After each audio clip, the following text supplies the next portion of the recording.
मैं ऐसे मानता हूं कि इस देश के अंदर संविधान का सबसे ज्यादा अगर गौरव किसी को करना चाहिए तो ऊंचे जाति के लोगों को करना चाहिए।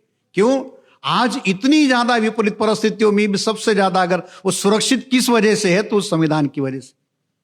ये तो जिस तरीके का राज वो चला रहे हैं, जिस तरीके का अनार्की उन्होंने भारत में पैदा किया है, अगर भारत के संविधान पर इस देश के मूल निवासियों का विश्वास नहीं होता तो कब के इस देश के टुकड़े हो गए होते और देश में इतनी ज्यादा अराजकता फैली होती कि आज ये जो बारूद के ढेर पर बैठे हुए जो ऊंचे जाति के लोग हैं, ये कब के उस ढेर से, उस बारूद के अपने बनाए हुए बारूद के ढेर से फट गए होते। इस देश के 85% लोग, मूल निवासी लोग, इतना प्रताड़ित पीड़ित होने के बाद में भी एक शांतिपूर्ण तरीका अपना रहे हैं, परिवर्तन के लिए, संघर्ष के लिए एक शांतिपूर्ण तरीका अपना रहे। क्यों? क्योंकि उनका इन संवैधानिक मूल्यों पर विश्वास है।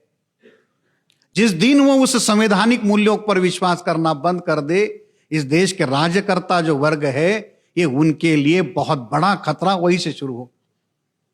आज वो सुरक्षित है, ऊंचे जाति के लोग, प्रकाश लोग सुरक्षित है। किस वजह से? वो संविधान की इस प्रक्रिया के अंदर है, इस वजह से।